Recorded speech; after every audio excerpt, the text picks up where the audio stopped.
It is the Lady in Black, the track too tough to tame, and boy, it is going to be a fun one tonight. 147 laps here around the Darlington Speedway, NASCAR's oldest paved circuit, and definitely one of the tracks with the richest histories on the NASCAR Cup Series schedule. Nola Rempel in the booth with you here today with Al Kozlowski beside me in the commentary box. Rob Beldick behind the cameras for what is going to be yet another round here in the iRacing Stock Car Association ButtKicker Cup Series for the Cheerwine 200. We're just about getting set to go here. Qualifying currently underway. We'll take a quick step away. Give a shout out to the sponsors, the guys that help keep our lights on. And we will be back with you guys in just a moment. ButtKicker. Feel what you've been missing.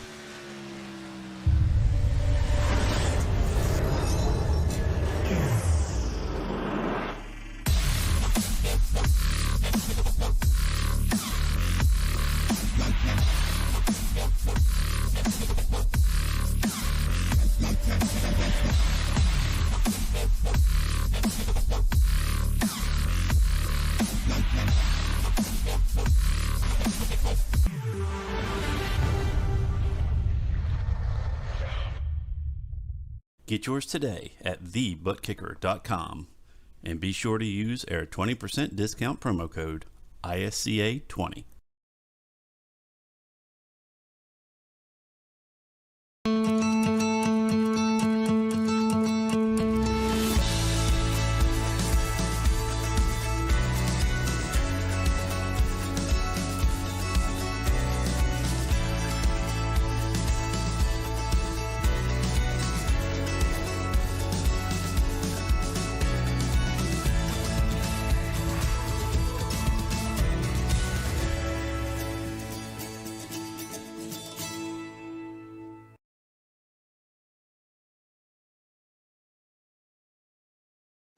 And we are back here at the Darlington Speedway. You've got yourself Chris Johnson on the pole at the moment. Pretty small field size here today, Al. Only about 8 or 9 cars here getting set to thunder away. You got yourself only 3 as well. That's qualifying times as Powell just puts his first of 2 laps in, going third fastest so far on the docket, but almost half a second behind your pole sitter, Chris Johnson. Yeah, no, and this is an extremely hard track to run. I mean, it's got some characteristics to it. When it's cold, it's manageable. When it's hot, it's unmanageable. And a lot of these drivers just have to make adjustments throughout their runs here. And I'm excited to see how it's going to go, but I'm afraid it's going to be a wreck-filled event here. As Clayton Hoffman, he takes the pole at the present moment with a 28.223. Not very surprising considering how dominant we've seen that 92 car be all season long. 0.4 of a second up from Chris Johnson, almost half a second as a matter of fact. Hoffman is definitely the driver to beat at the moment. In fact, Hoffman, even in practice, was up in front of second place runner in practice, Brian Johnson, by a couple of tenths as well. Yeah, this is going to be, I've told a couple drivers to just kind of lay back and enjoy the ride, because if you get too aggressive here, you're going to be on the back of a tow truck.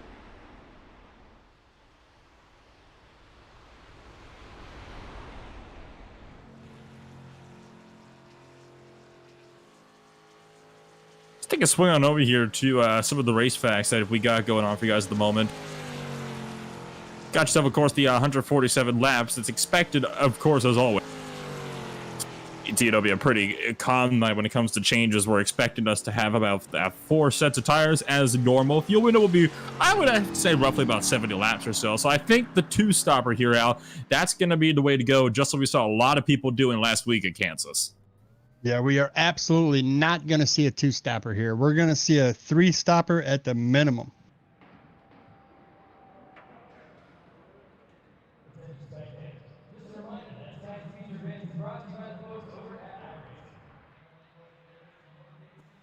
Six cars now have set qualifying times. The gap's ranging from about a full second from Clayton Hoffman on the pole all the way back to Josh Schaffner, 9/10 back in the 6th position.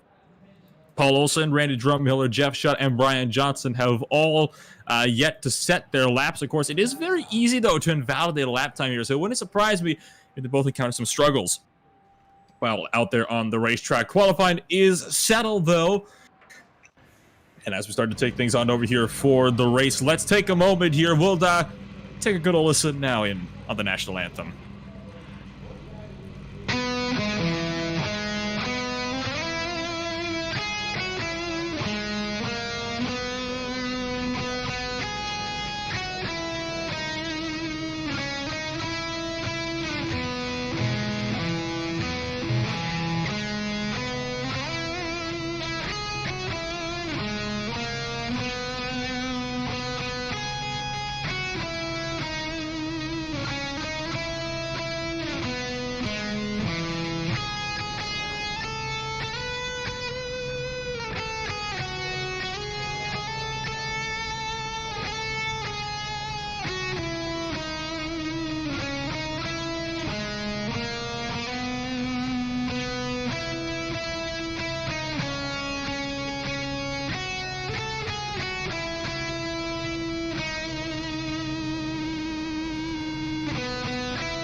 Drivers, start your engines!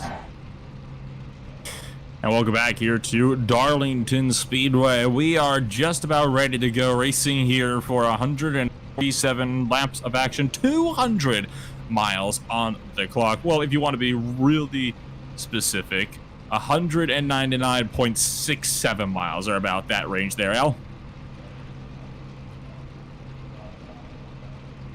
Kind of looks like we're not going to have a national anthem tonight. We've got a lot of technical difficulties going on, Mr. Noel. And not down there on the grid, at least, unless one of these drivers really wants to improvise something. I think that might be questionable. Ah, there it is. All right, so now it's playing down for the drivers there on the speedway. So we got ourselves a little bit of time here before we get this going here tonight. As I am now deaf in my right ear, keep forgetting to turn my volume down with that guitar riff.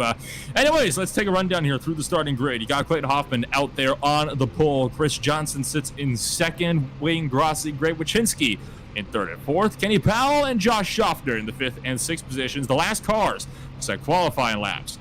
Brian Johnson is in seventh. Paul Olson is in eighth, with Randy Drumhiller ninth, and Jeff Shutt rounded out the 10-car field for tonight's race. So should be a good one.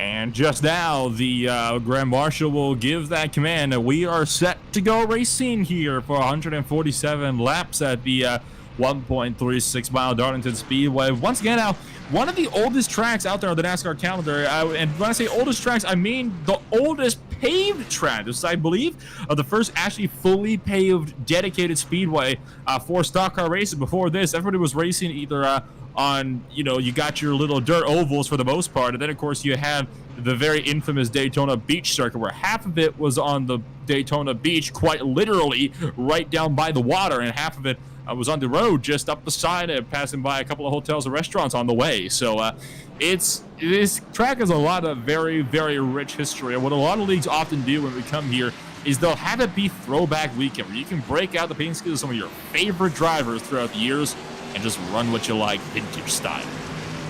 Well, in my opinion, they can retire this track. I absolutely do not enjoy running this track, but tonight these drivers are driving under a partly cloudy sky at 78 degrees, and the track temp is a whopping 105 degrees. The winds are blowing northwest at 5 miles an hour, and the relative humidity is at 46%. So this track is going to be very slick. And let's get ready. We're getting ready to go green. Let's see how these guys handle this. We'll get a little bit more on the track characteristics after a few laps of green flag action, with things kind of settle on now here into the main rhythm of things. But for now, the pace car is going to take them down into turn number 3. and we are getting set to go racing for a thrilling 147 laps of action. So Clayton Hoffman is your pole sitter and your control car. The field's now gonna bunch up here as we get set to go racing. Hoffman on the inside, Johnson on the outside, off of turn number 4, coming down towards that restart zone. The green flag drops. We are underway from Darlington. You watch these guys, the inside line is not really going to be the line you want. You really don't want to be side by side in these turns. As I say that, Brian Johnson goes to the inside and that Ford machine, and he makes a clean pass, and Clayton Hoffman just took a miraculous leap out there. So let's see who I'm going to call my pick to win. I am going to go with Wayne Grossi. Yes, look at that, Greg Wyszynski. He's going to pull out a line there. He got a little squirrely coming out of that turn. We've got one successful lap in. Right in the middle of 3 and 4, Wyszynski got really sideways there, got himself a little crossed up. Good thing for him, though, was able to kind of slide it down onto the very wide apron. And that's one of the first things I want to point out about this track here, Al, is how wide the apron is. You notice a lot of the guys running down by the bank, but it's so narrow up there. That bank was originally not meant to be raced on. It was actually only meant to be used as stopping room. People were supposed to be running down on the flat part of this track when it was first constructed, but then most people realized it's just faster to use the banking. So the banking that was supposed to be used to help slow down cars in the event of a spin towards the outside wall, it ended up becoming the racing surface, and people have not gone back since. And why not? They can run around that outside groove a solid, like, what, 40, 50 miles an hour faster than down on the apron. Yeah, you definitely do not want to be down in that apron below that white line you see in the turns here. If you're down there, your car gets uncontrollably loose. So I don't know how they ever raced in that bottom line. I mean, they must have really had some toe in those cars back there. Well, they never raced down there in the first place. That's just what the intention was going to be when it was first constructed. But from day one, when this track first opened, people were running this apron here, and that's quite the case of what we're seeing here today. Kenny Powell had a bit of a really bad exit off of turn 2. He got loose, lost a spot to Brian Johnson, and then washed right up in front of Josh Schofter. That kind of checked up the number 50 car. 5 laps about to be in the books here in just a couple of seconds' time here. And right now, the closest battle up to the front there is going to be the battle so far for about the 4th, 5th, and 6th positions on the racetrack, with Powell trying to fend off the 50 of Schaffner, who's looking for the inside here coming into 3. Yeah, we're going to see these drivers giving a lot here because they want to make it to the end. I mean, it's way too soon to be racing right now. So if they're going to eat up their tires, I fully expect we're going to see these guys come in probably right around lap 45-ish. You can go 60 laps on a field run here, but I highly doubt we're going to see anybody take it that long. We may even see some high 30s as pit stops tonight.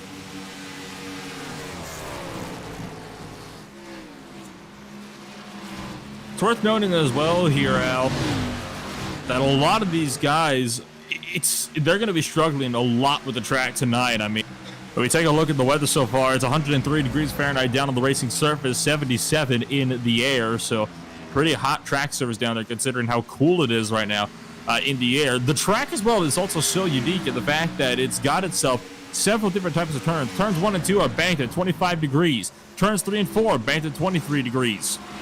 Turns 1 and 2 are also significantly wider, and they are much faster than the angle you have to turn in for turns 3 and 4. Turns 3 and 4 are much sharper. You cannot approach a single part of this track the same as another one, and that is what adds to the uniqueness and the character of this facility, and why a lot of drivers really love this place. Well, this track reminds me a lot of, you know, those old bobby pins or those old safety pins your grandmother used on them cloth diapers. If you looked at that, it's got the big fat head, and then the tail part of it is really small. That's what this track mimics and looks like to me. Turn 1 and 2 is kind of a wider turn. 3 and 4 is more of a narrow turn. So these guys are able to get a good run, and the only time that 1 and 2 is going to be a problem is coming off the exit and catching that wall, which these guys are managing that fairly well. The only time they're really using some brakes is coming into this turn, which of 3 and 4. They really get into these brakes, and I'm surprised I don't see many people using that white striped line down there. It's kind of a safety net and kind of sticking close to that.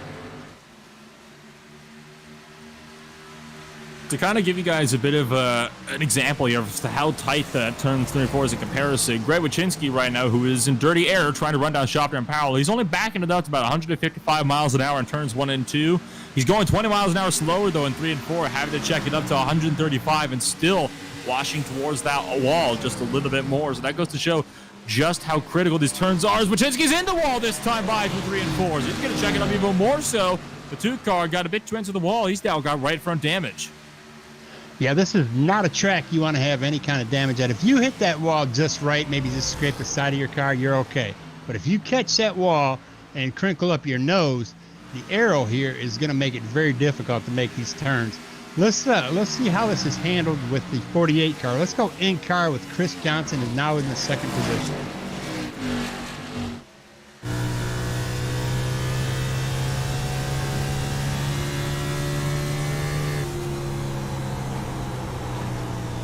And you see there's a lot of teeth on at this wheel of Chris Johnson in this 48 machine as he comes off of turn 2, and he just barely makes it to that wall. Let's see how you'll listen to the RPMs drop dramatically down in the 6,000s from 9,000 as he just barely caution, trouble in turn 3, big crash, 3 cars involved, and the caution flag flies. 3 cars pile it up. It was Powell, Schaffner, Wyszynski that all got involved. Caution number 1 on lap number 12. We did not want to see a wreck like that this early on. What in the world has happened here? Looks like Kenny Powell, he just got run over from behind by Josh Schaffner. I don't know what to make of that. He got a little loose, and that was dramatic. I mean, that took Greg Wyszynski right out of this race, I guarantee. He's got front-end damage. Schaffner and Powell look like they can handle this, but Greg Wyszynski in that 2 machine, I think he was just trying to be patient back there, let his tires come to him, and it cost him his race. I mean, why was Schaffner right in line with Powell, though? I mean, you could see the closing speeds of them. Go to the inside. Don't just tap them. You don't know what that's going to do at a place like this. It was a tap from Schaffner right on the left rear that sent Powell up hard to the outside wall. Powell then rebounded down to the Schaffner. They both spun wide. They slid right up into the path of Wyszynski, who had absolutely nowhere to go. Yeah, I don't know what Schaffner was thinking there. He might have got maybe Powell checked up and he wasn't prepared for that, and he couldn't react to it fast enough, because he did catch him in that rear end to push him into the wall that caused this 3-car melee.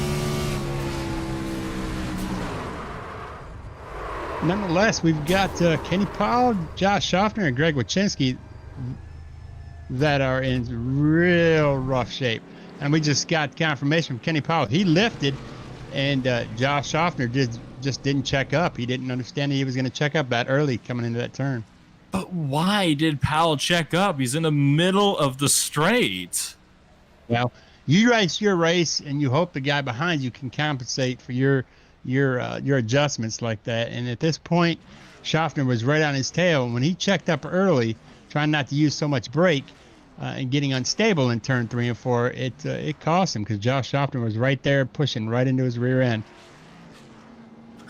Well, that's going to that could effectively bump both drivers here laps down unless they get out of pit road in a hurry here. They are going to make it out of pit road, but Wyszynski has no front clip on his machine. Kenny Powell's got a destroyed right front as well, and a destroyed back bumper. And Josh Schaffner ain't looking too pretty either. He's got some right side damage. Although, to be fair, Schaffner actually got about the best out of that one, surprisingly, because he was the first one that Wyszynski hit. The real damage came from the hit between Wyszynski and Powell. That was the big one.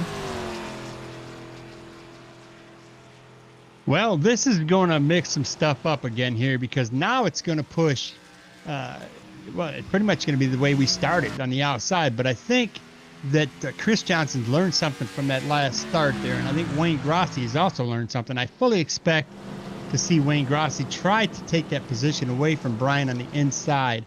And like I mentioned earlier in this race, the inside line is not going to be the preferred passing line, because you're hoping, as the car on the outside, you're hoping that the guy that's passing you on the inside is going to be able to hold their line. They push up, the push in these corners is so dramatic towards the wall that if you try to pass on the inside, you're going to possibly take out the car on the outside line. I'll tell you what, we have not seen the caution in several races at this point. Most of them have run green flag. just about to the end of the race. I did not expect us to have a caution here this early. I expected this race to run green to the end. Well, so this Nolan, is a shocker.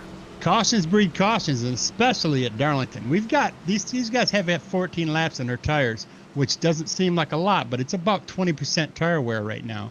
So this restart is going to be something to watch. I mean, we might see some wheel spin. We might see some folks losing control right off the jump, depending on how good they restart.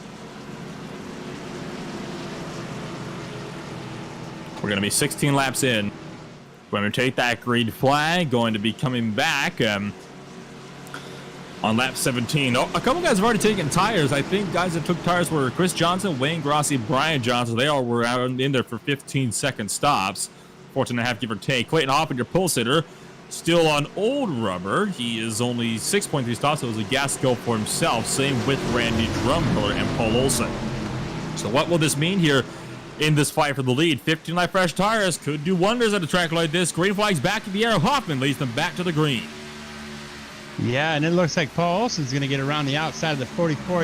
Randy Drumhiller's going to back down, I think, and just let him have it. It's really too early for him to race. But those new tires, they might play well here.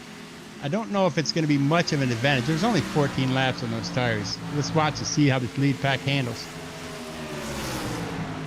Schofter, heads up for the lead, actually. Wayne Grossi gets out of shape, but look at this. Chris Johnson goes to the point, and Wayne Grossi spins off of turn number 4. Takes it for a 4-tire slide, but he is able to manage to hang on to the 7 car. No caution. We stay green, but tell you what, that fresh rubber isn't helping Grossi so much anymore. Yeah, if this fresh rubber, what this means, Clayton Hoffman came in and got fuel, so he can run the same amount of laps as the guys that came in and got tires. However, as you watch, Brian Johnson in the 4 machine flows in on Clayton Hoffman as Brian is getting away into the sunset here.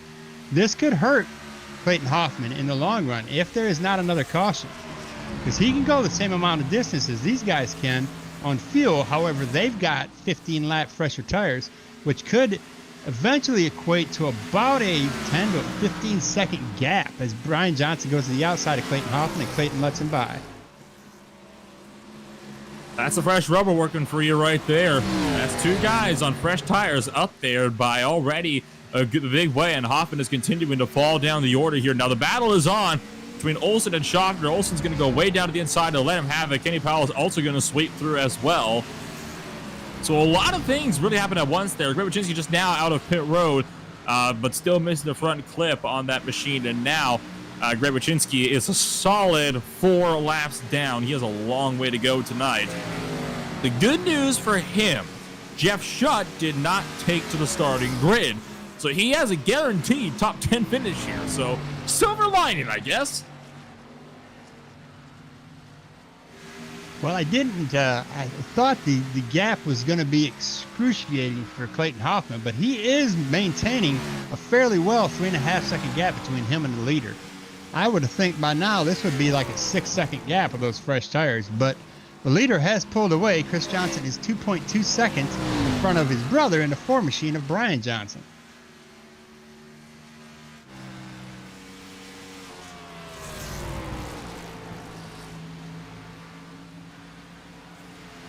I just don't think it was wise for Clayton Hoffman to just come in and get fuel. I think it's going to cost him more in the long run. If this thing goes green, quite frankly, Clayton Hoffman could be getting a lap, being lapped if these guys pull away long enough, because this is only a 28 second, lap here. So right now he is roughly 5 seconds back. So he's already about a fifth of the way from being a lap down car. And the times they're running, I mean, Clayton Hoffman is running roughly about a half a second slower than first and second. Johnson's already pulled out a 5 second gap over Hoffman. Johnson is almost 3 seconds out in front now. That just kind of goes to show you the gap that they're pulling on him here. It's a really big way. Josh Schofter and Kenny Powell is the only battle on the track at the moment. Those 2 drivers both damaged. They both tangled earlier. This time, though, the tables are flipped around as now it's Powell following Schofter. This is the battle for 4th and 5th out there on the surface. In through turns 1 and 2, about 0.4 of a second right now. These drivers running between. Powell having to lift off a little bit, though, to avoid hitting the wall from not just dirty air, but likely the damage on his car. This car is still not looking pretty. Well, what this has to do to benefit these drivers that went in and got tires is they have to hope and pray that they get about to lap 50 or even 60 before there is a caution, which they've got about 35 more laps. So if they can do that, then Hoffman's staying out will not have benefited him any. As right now, he is roughly about 5 seconds behind the leader.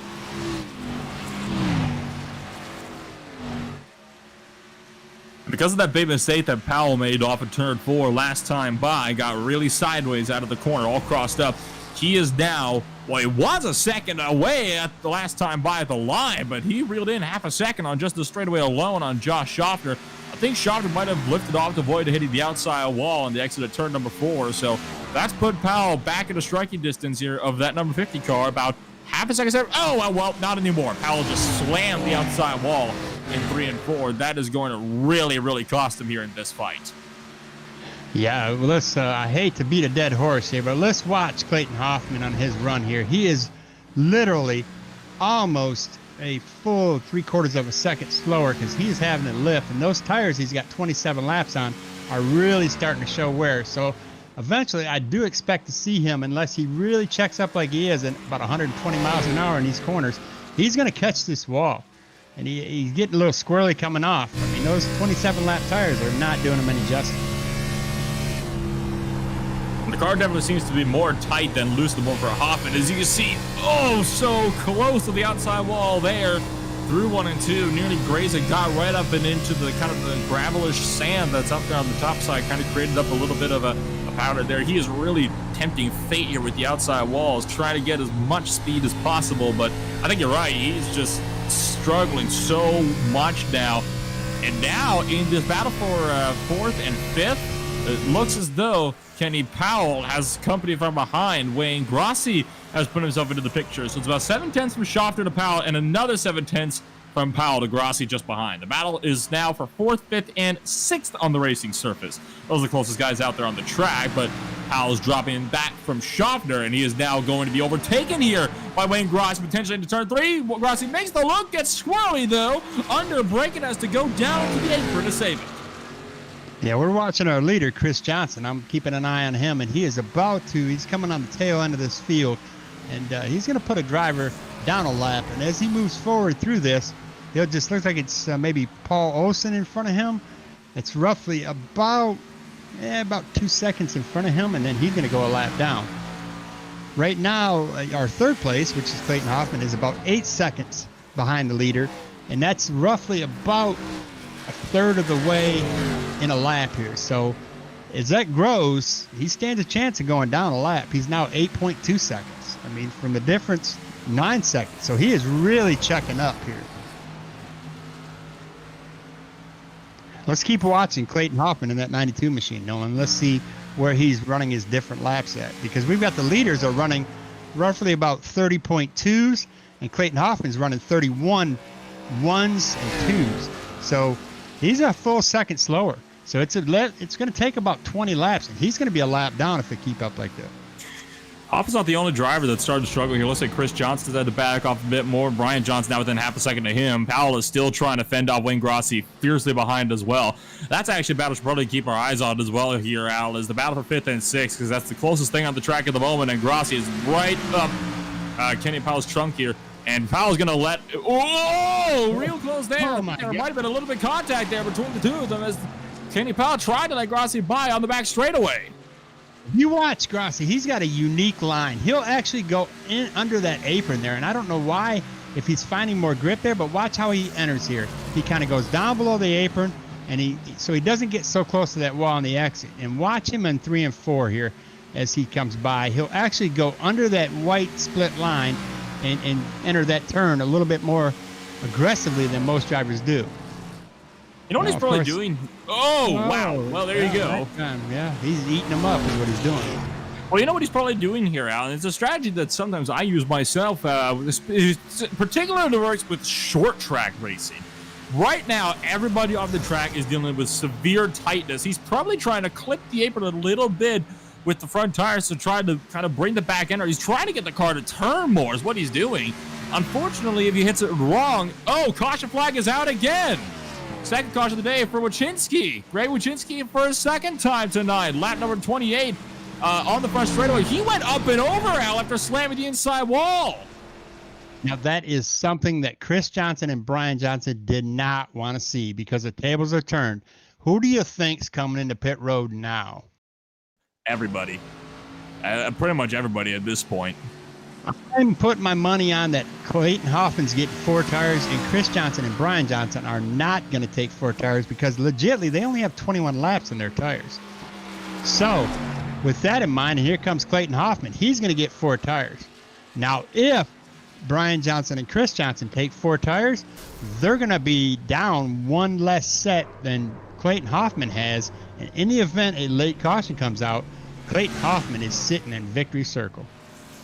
You just saw it there on the replay a couple seconds ago. Greg Wachinski just got loose off of turn number 4, couldn't save it, slammed the inside wall hard with the left front, and that kicked him up and over. Full flip for Wachinski, but did a great job there to kind of bring that back down towards the walls, and nobody else was collected in that one. So good Wachinski, but I think this will spell an end to his night here. We'll be down to an 8-horse race now as pit stops currently underway, and I think we can expect to see Chris Johnson out in front, and in fact he will be the first driver off of pit road.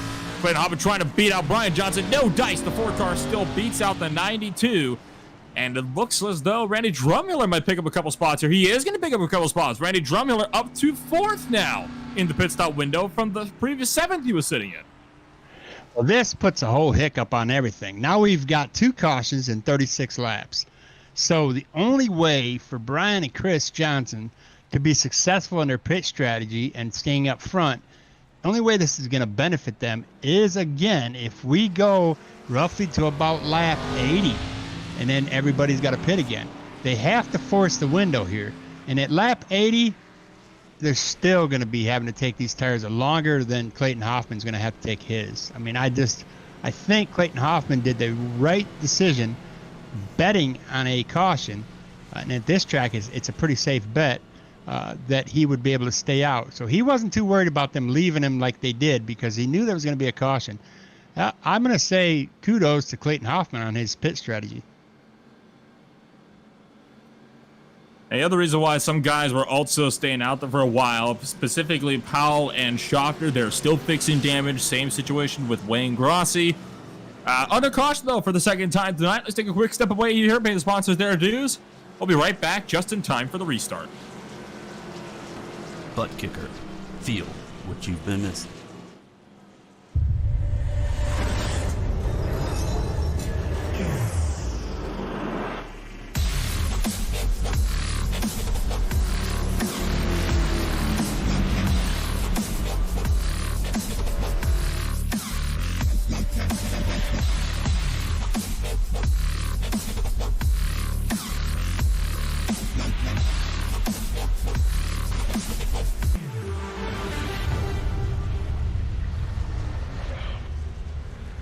Get yours today at TheButtKicker.com and be sure to use our 20% discount promo code ISCA20.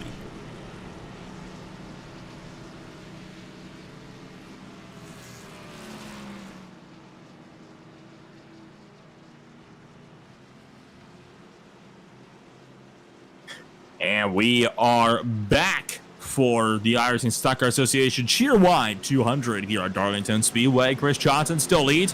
Brian Johnson is in 2nd. Hoffman 3rd. Grossi 4th. Powell 5th. Schoffen trying to catch the tail of the field in 6th. Randy Drumheller in 7th. Coming to another restart here. Paul Olsen also scrambling to catch up in 8th. I believe he had just been put a lap down. He is now back on the lead lap, but the field is now going to catch up just in time for turns 3 and 4. Al, we're ready for another restart. Let's watch these rear ends of these cars as they come off and they do this restart. They're going to get a little squirrely, I bet. Oh, it looks like Chris took a heck of a leap there. Really early launch from Chris Johnson sees the entire field single file out before they even get to the start-finish straight. So Chris Johnson not wanting to be in a battle with Brian Johnson a whole lot at the moment. Quite a few drivers did come in and take fresh tires. Josh Schaffner, it looks like everybody here took fresh tires on this stop here, Alan, and not really surprising, safe to say, as well. So caution number 2 just coming to a close. Grabczynski effectively out of the race after rolling his car. Bring out the second caution after a self-spin all by his lonesome. And it is a clean restart at that. Still single file, looks like. Kenny Powell just led by Randy Drumhiller down to the front straight with the closest battle, 4th and 5th. Wayne Grossi versus the number 50 car of Josh Schaffner, who still has damage from earlier incidents. I think Dirty Air is doing a lot of playing here because it does look like Chris Johnson is able to just leave the field. And his brother Brian and Clayton really can't do much with him. So the Dirty Air is an effect here. Wayne Grossi, I'm watching him in that number 7 machine. He is having a fun time trying to control that car. His corner strategies, I don't think it's effective. I think it's got him a lot more squirrelier than he wants to be.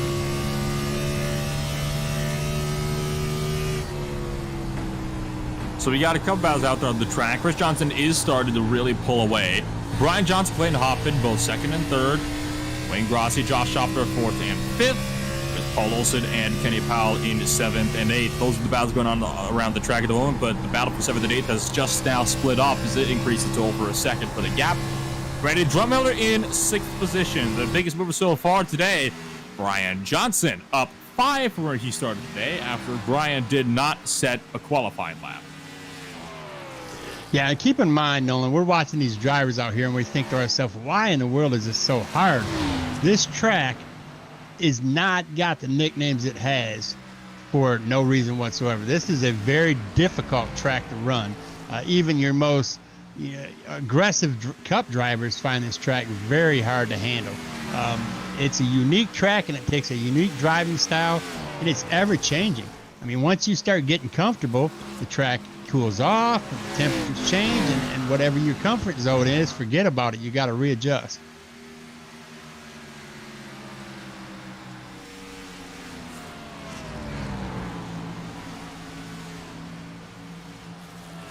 Second and 3rd, Brian Johnson and Clayton Hoffman starting to close a little bit more, it would appear. Hoffman, despite being up on pole by about 0.4 of a second, he started to reel in Brian Johnson there. Of course, it is worth noting that being fast for 1 lap is a lot different than being fast for 147.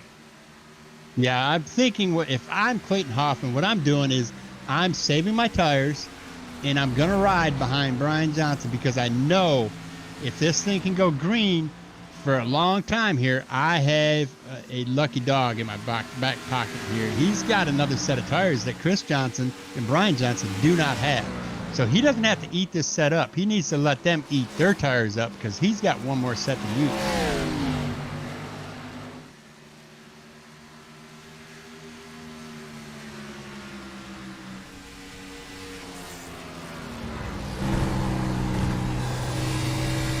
Now, if I'm not mistaken, Nolan, I do believe they only have, is it 4 sets of tires plus the one they started with, or is it 3 with the one they started with? It is 3 plus the one they've started with, so a total of 4 sets tonight.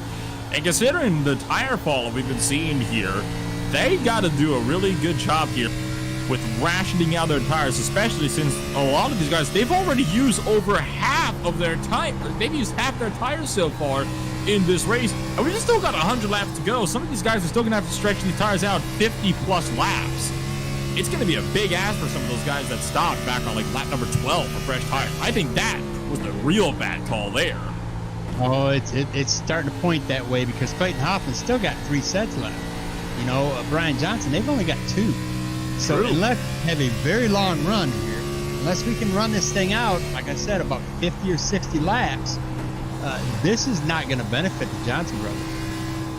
Well, Hoffman can honestly go for an extra pit stop here in this stint, and he'd be able to really gap them as well because he'd be spending more time on fresh rubber that he could easily make up at the pit stop window that these guys can't afford to make.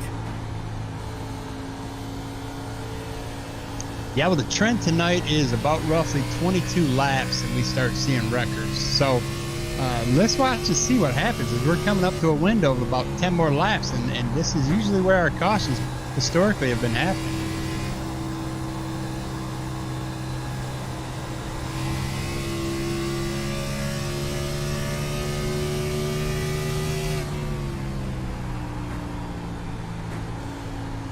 We're riding on board with Clayton Hoffman as he tries to run down Brian Johnson in the number 4 machine.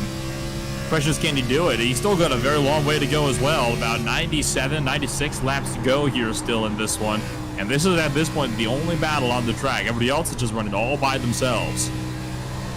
Well, here's what Clayton Hoffman's doing. He's betting money that Brian Johnson isn't racing out of his windshield. He's racing out of his rearview mirror, and that's going to make him lose focus and use up his equipment. So he's going to easily just sit back there and just stay roughly, 0.3 of a second behind and put that pressure on him so Brian Johnson makes a mistake and clips that wall. The only problem is if he clips that wall just at the wrong time, he could take Clayton Hoffman out with him.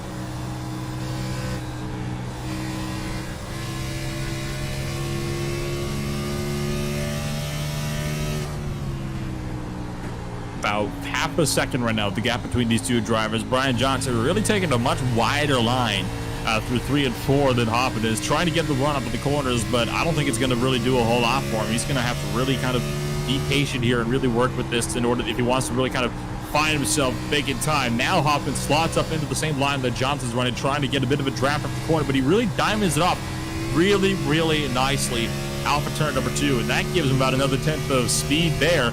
Down that back straightaway, down to 0.4 of a second now. Well, what the Johnson brothers, you're seeing them doing, they're doing this as a tire preservation tactic. They're trying to stay on that high line so they don't use up as much tire in the lower line there. And they're trying to keep their tires underneath them as long as they can. And if Clayton Hoffman just adapts, if he can drive that same line, like I said, he is in the catbird seat. He's just waiting for an error.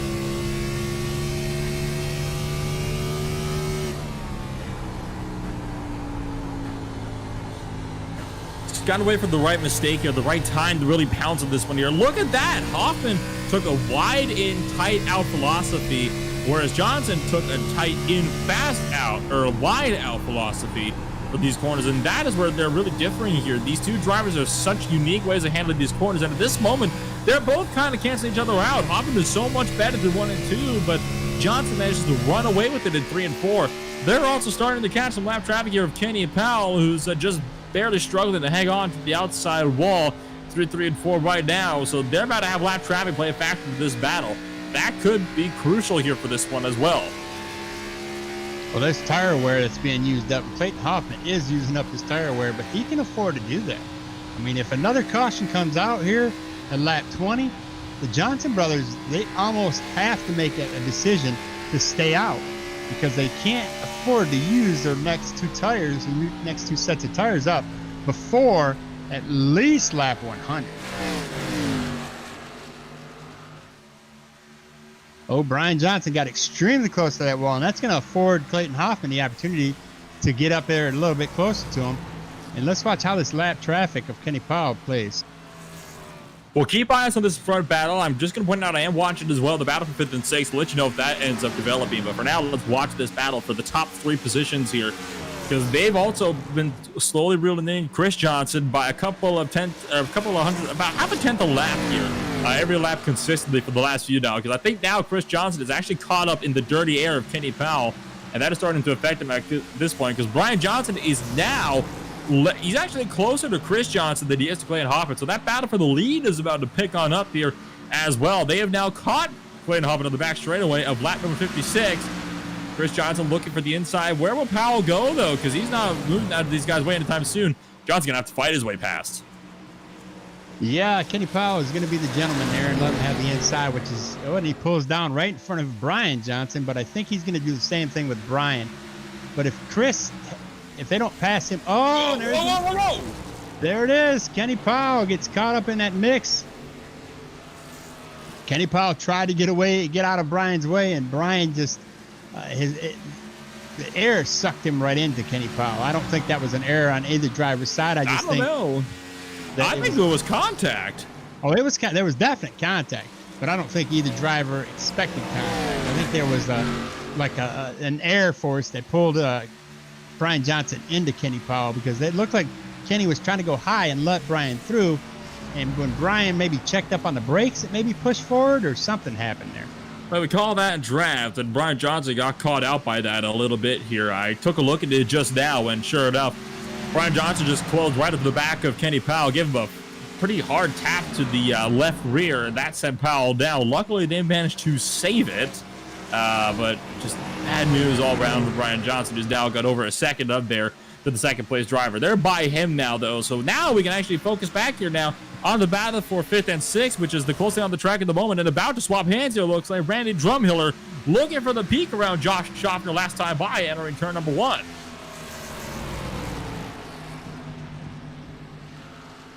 We're closing in. I mean, we're right in that window of cautions for historically.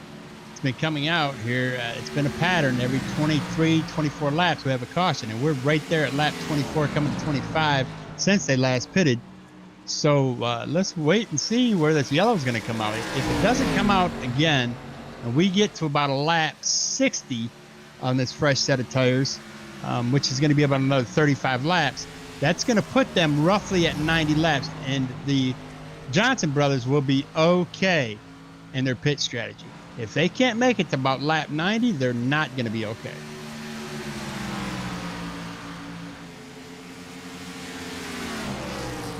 And we're just watching Chris Johnson. He is getting extremely wobbly in the back end of that car. So he gets closer and closer to this pit wall, or these barrier walls here on the outside here. And at the moment, Chris Johnson is just under a quarter of a second behind. So the battle for the race lead is definitely heating up again. Hoffman saved his stuff here nicely, and now he's able to fight for that race lead. They're starting to catch Paul Olsen now, another driver that they have yet to put down a lap as well. Under 0.2 of a second now between your top two drivers. We're about to see this battle for the lead pick on up again, and I think this time Chris Johnson is going to have his hands full. I do believe Chris Johnson is going to give it to him as he gets squirrely. Oh, he gets really squirrely. Clayton Hoffman does a maneuver to the inside and takes the lead back.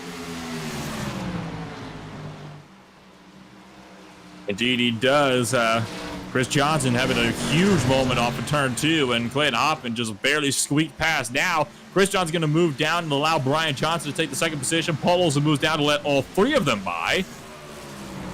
And just like that, the battle for the lead has once again been settled. So, turning back to the battle for 5th and 6th now on the track, Josh Schaffner and Randy Drumhiller still have yet to settle their fight as well. Yeah, the tables have turned. These tire strategy. Oh, Clayton Hoffman gets extremely close to that wall. I think he's trying to do tire preservation here and hope he can ride his tires out for another 20 laps.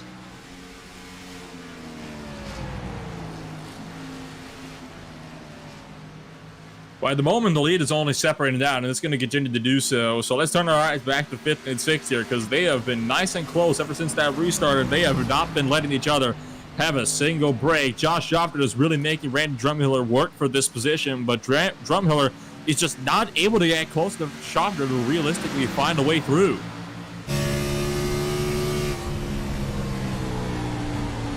Yeah, I would be running the survival mode right now if I was in this race. I would just kind of, wherever I finish is where I finish, as long as I can stay clean. Because if you battle this out, you're going to end up wrecked.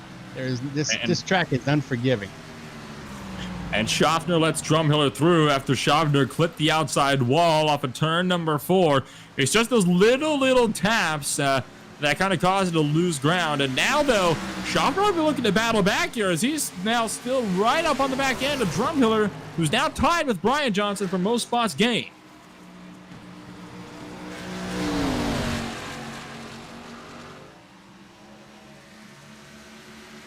Yeah, I'm hearing a little bit of pedaling going on that gas pedal on the 4 machine of Brian Johnson. So his car is starting to push. So we might see some wall contact here in the next couple of laps.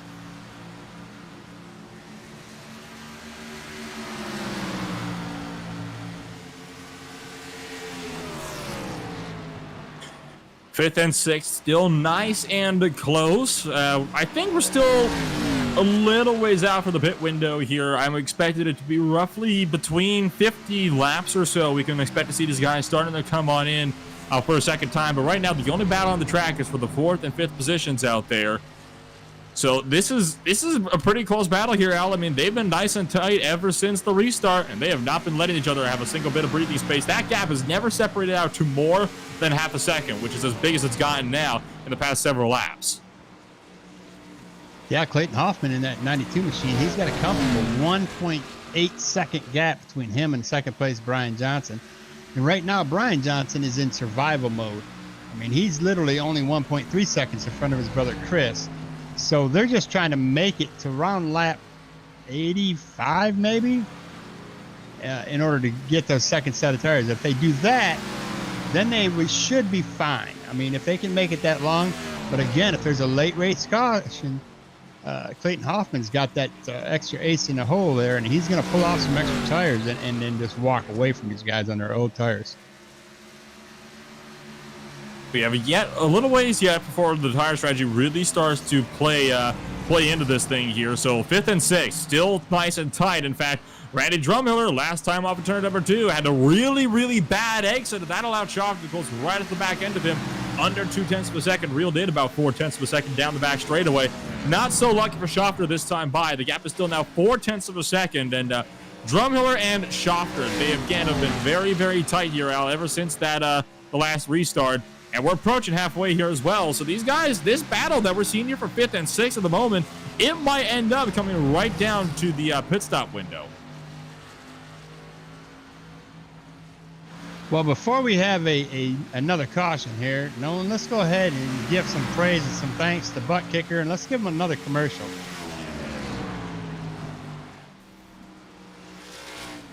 ButtKicker. Feel what you've been missing.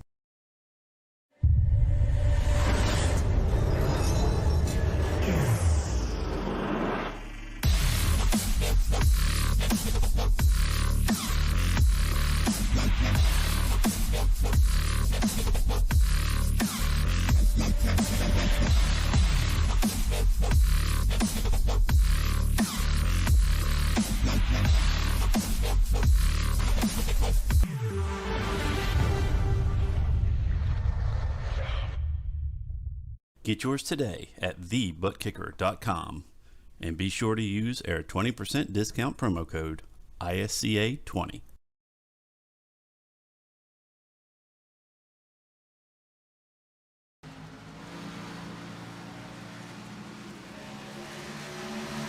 Schofter still pressuring Drumhiller. Bad run for Drumhiller as they were passing Paul Olsen down in the turn number 1. And, well, now the 44 car. Oh, he's into the wall. The 44 machine. That's going to allow Schofter to continue to close the gap right up to the back end over turn number 4. And the 50 car is going for the top 5 spot.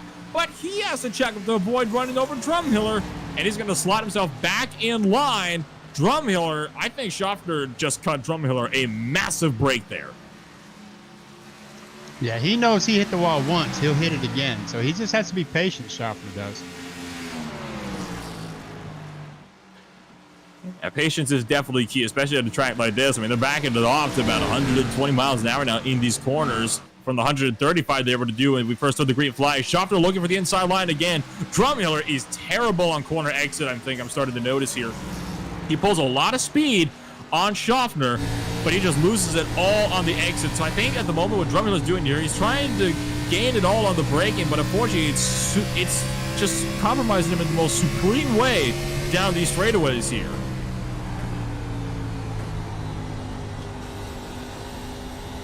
Well, let's not forget, Schofter does have front end damage from the earlier incident.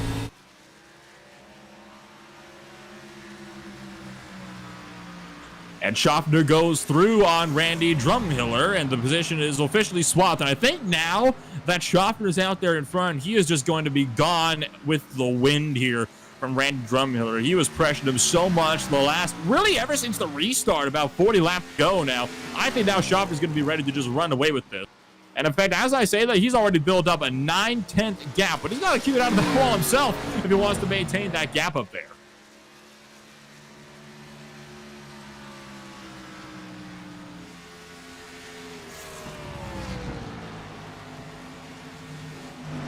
Yeah, he has a long road ahead of him to catch the 4th place of Wayne Grossi. He's about 7 seconds in front of him.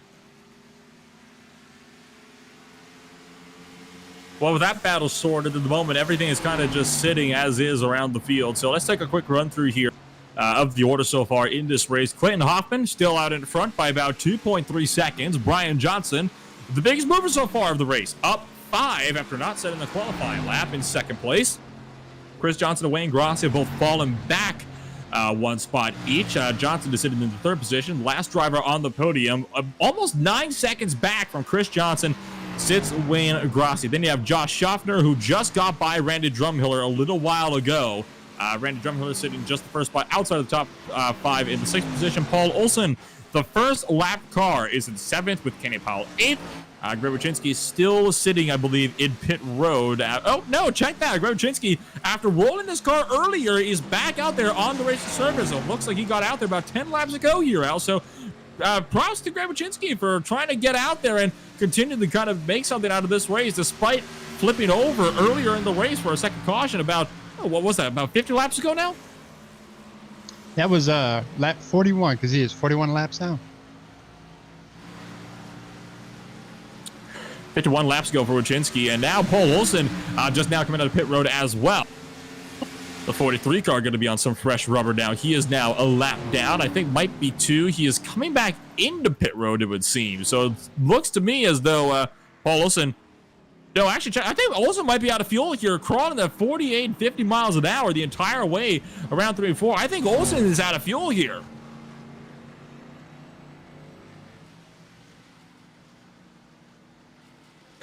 He kind of pulled off just off the exit of turn, I want to say about turn 4 last time by.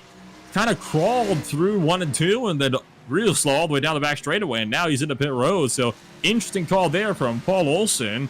I think he might have just stretched out way too long. So I think that pit window starting to open on up here.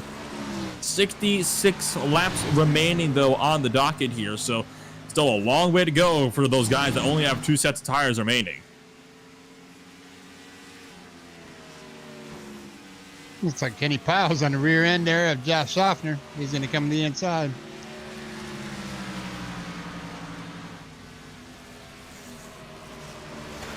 Of course, Kenny Powell 2 laps down from Josh Schaffner as well. So that was not a battle for position. That's just Kenny Powell out there on fresh rubber now. 12 lap fresher tires than Josh Schaffner, who's been out there for 46 now, coming to it.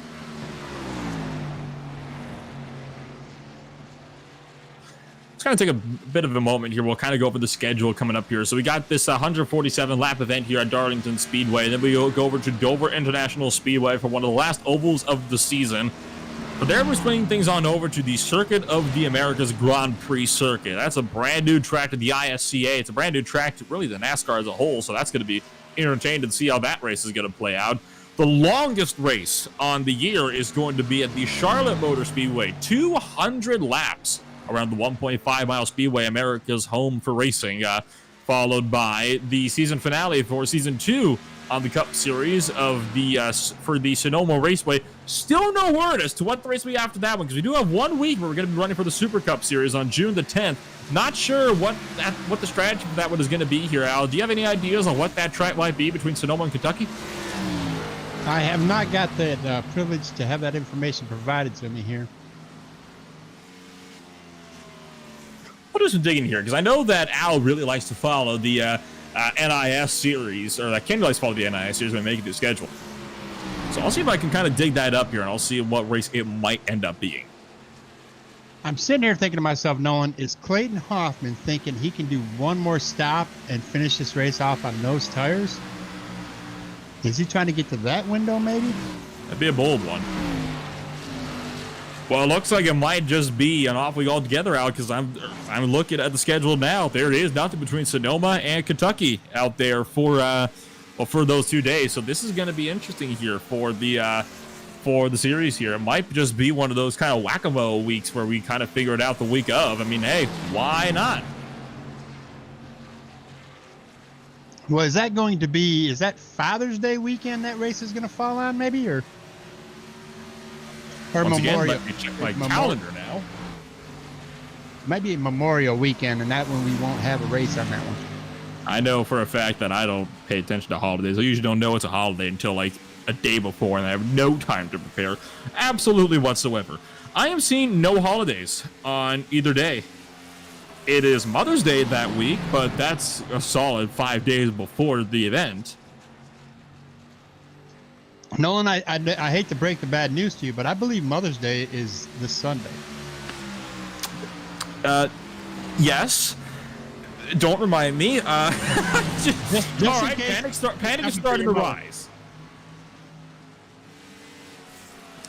Yeah, I'm starting to get some panic now inside. I have absolutely nothing planned. So this will be interesting, to say the least. Well, anytime I can be your personal assistant, I'm good for it.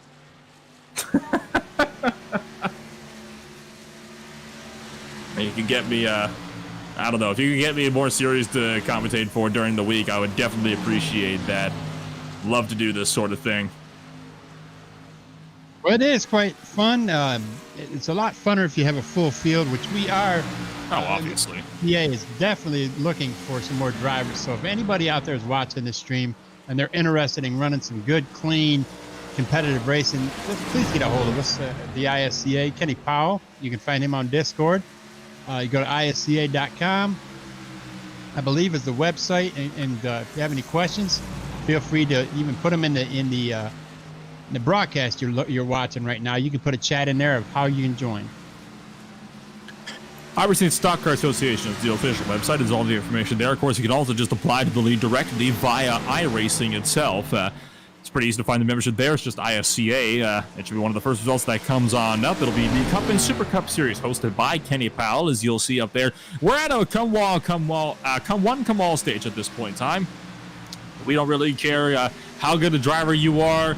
We just want to get you in here so we can get you experiencing the fun with us here week in, week out here on the circuit. Coming up to lap 60 now for the stop here, and I think these guys have managed to do it here, Al. The guys that only have 2 tires remaining, they are now going to be able to make that one pit stop and go through to the end of the race. So now it's just a question of when do they come into pit with 56 laps to go. Well, I think the drivers are waiting for Clayton to make the call here. If Clayton comes in, we'll see everybody in. We see one of the drivers go low here to let Clayton by. It's Paul Olsen. Paul Olsen is really one of those drivers who is always letting the leaders through. Never really putting that much of a fight with them. And I mean, props to him. It means you don't really have any, big incidents up there with the leaders.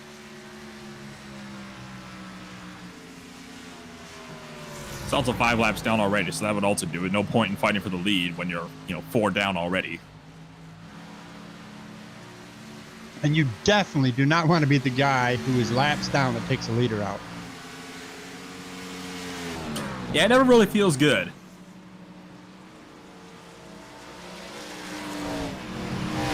We may see some green flag pit stops, and this is going to get very interesting because they have to enter almost before they enter turn 3 on the backstretch there in order to safely get onto pit road, because it's directly just a little bit past the middle of 3 and 4 the entrance of pit road is, and it's not easy to get this thing slowed down from 130 miles an hour into that sharp corner into pit road. You're absolutely right. It's not a very easy task at all when you take all of that into consideration. I mean, Hoffman is in the middle of a lot of lap traffic at the moment. I mean, he's right behind Josh Schaffer at the moment in 5th. He's got Paul Olsen right behind him in 8th. And Schaffer has just told Clayton Hoffman he will let him by, this time by on the back straightaway. There he goes, pulls the inside and lets the 92 car through.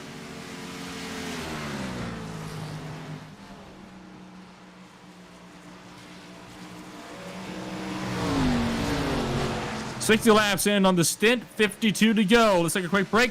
We'll be right back. ButtKicker. Feel what you've been missing.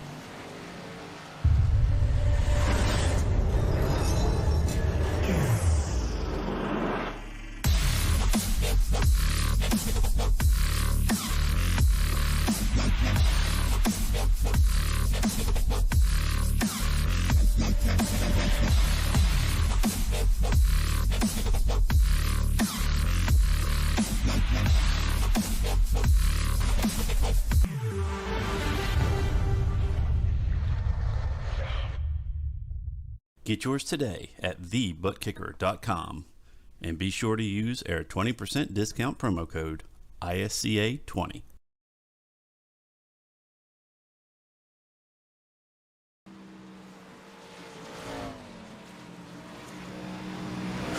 And welcome back to Darlington Speedway. 50 laps remaining here in today's 147 lap event, rounding lap number 98. To recap, Clayton Hoffman has retaken the race lead after losing it early on and struggling to get it back up there, but got it on the long run. He now has a 3.2 second gap over Brian Johnson, the driver that's moved to the most spots so far after not setting the qualifying lap.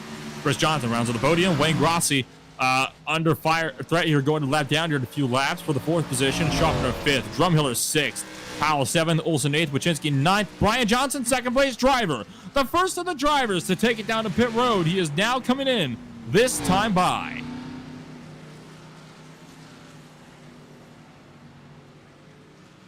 So this, Al, is where things can really change here. Brian Johnson comes down to pit road. Now, Clayton Hoffman has got to respond to this, because if he doesn't get down there either in the next couple of laps, he's going to find himself under fire here from Brian Johnson on fresh tires by the time Hoffman exits pit road. These guys on fresh rubber, they're able to lap sometimes up to 3 or 4 seconds faster. Brian Johnson was about 3 laps quicker on the fresh rubber. It was about 3 seconds behind Brian Johnson. So if he can stay out for even just 2 laps or so for Clayton Hoffman on these old tires, Brian Johnson's going to inherit the race lead. Yeah, we are going to see Clayton Hoffman this next time by. Not this time, but the next time by, he has to come down pit road. He's not, though. Hoffman is shooting himself in the foot here by continuing to stay out. Not sure why you would continue to do that at this point in time.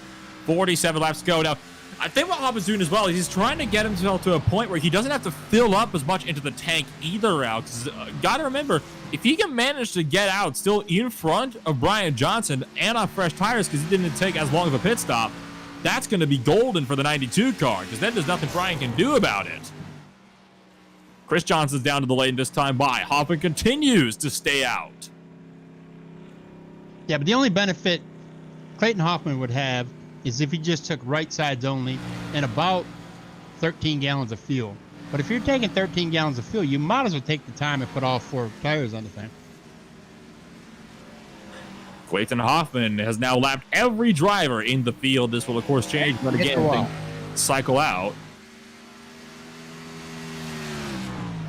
He just caught the wall, so he's going to slow down and bring it on the pit road. As he gets squirrely, he gets sideways. A big time loose moment there. Kicked up a bit of smoke as well, but now Hoffman is in. Was it too little too late, though? Brian Johnson, 45 seconds behind, 48-second delta on pit road. Hoffman might have lost the lead here by about 3 seconds. But we have Josh Schaffner and Wayne Grossi who have yet to pit, and they're running on 66 lap time. And Brian Johnson has just now caught that machine as well. So, oh, look at that. 3 wide with Brian Johnson the inside of both Grossi and Drumhill as he was trying to lap them both. Brian Johnson with a bold move there, trying to take the race lead away from Clayton Hoffman.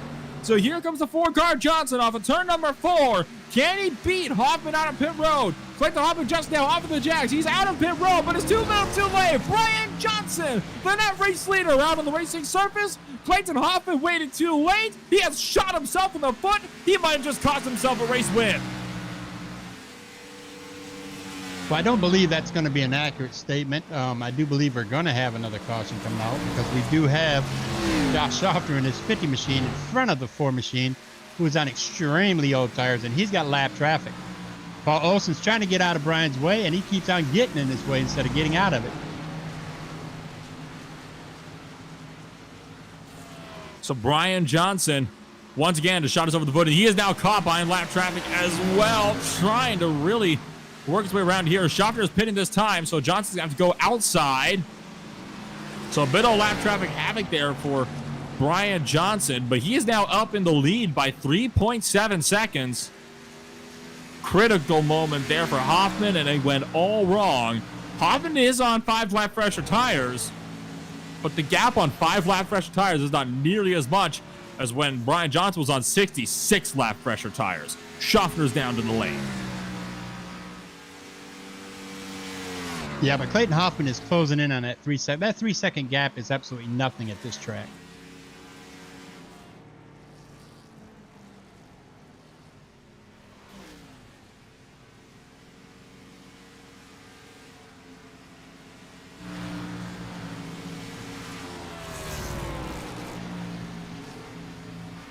As we race right now, we only have 3 cars on the lead lap. That would be Brian Johnson, Clayton Hoffman, and Chris Johnson.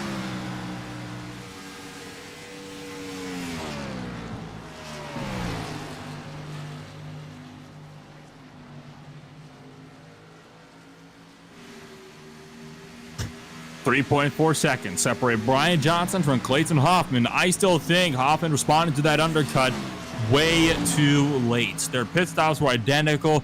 The whole pit lane delta between these two guys was only off by about 1/10 of a second. Brian Johnson was in pit lane total for 48.1.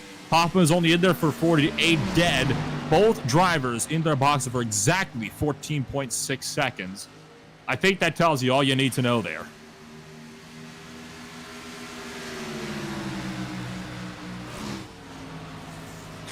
At this point in time, Clayton Hoffman has to hope for a caution here and hope that he's not the cause of it. I think that's one of the only ways he's going to be able to realistically run down Brian Johnson, unless he puts in one hell of a run here throughout the remainder of this race. 40 laps to go. Paul Olsen and one more driver to pit. It is going to be Kenny Powell, and I think Greg Wyszynski might have one more stop in him as well. As I say that, Wyszynski is coming down to pit road this time by.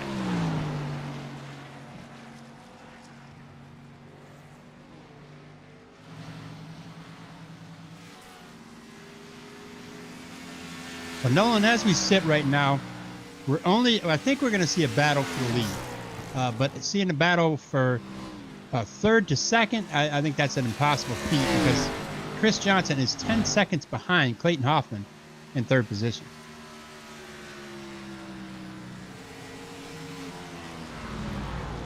But I do see the gap between first and second is slowly decreasing.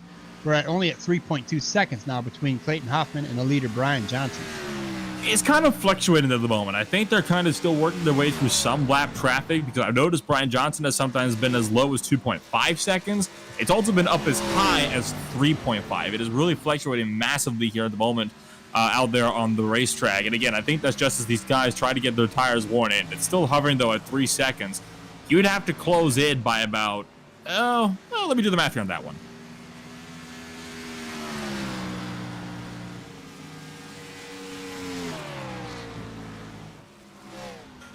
I think it would probably... Oh, hang on, I did that. I just realized I did it completely wrong. Stand by. He'd have to close in by about 13 hundredths of a second every lap. So about 0.13 a lap, and he'll get to him by the white flag. He's closing in a lot faster than that. It's down to 2.4 right now. He's closing in about 1/10 to 2/10 every lap. That's going to be... It's going to be, if it keeps going like this and not green, it's going to be Clayton Hoffman is going to be passing Brian Johnson for the lead. Probably about a lap. 125, probably 13 laps from now. And here's the thing, though. Clayton Hoffman is really burning up his stuff here at the moment. He's pushing as hard as he possibly can at the moment. I think Brian Johnson's easing off here, trying to conserve his car for the longer run, so we could see the tables really turn here. This could end up being one heck of a battle here if it really comes down to the wire. 34 to go.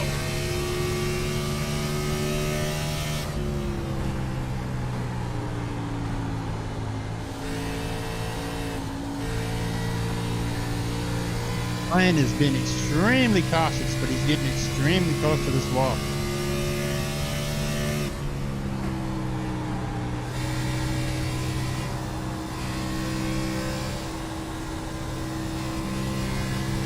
The battle has closed down in less than 2 seconds now. It's at 1.5.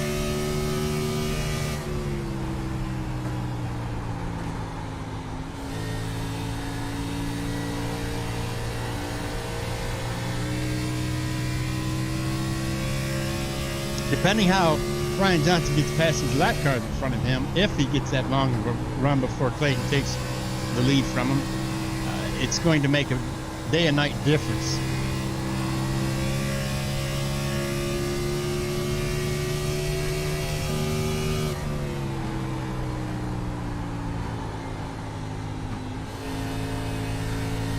This could be a very big moment here for these guys. And now look at how much Clayton Hoffman has caught Brian Johnson. Just 0.7 of a second behind, 3/4 of a second. Less than that now. Hoffman is pushing as hard as he possibly can right now. Brian Johnson's waiting for the longer run. So Clayton Hoffman will most certainly be able to get the lead in a couple of laps. So this could be crucial here. But as long as these lap cars are not too aggressively friendly and trying to get out of the leader's way and catch a wall or something and cause them to wreck, it'll be an easy pass for them if they can just get by him clean.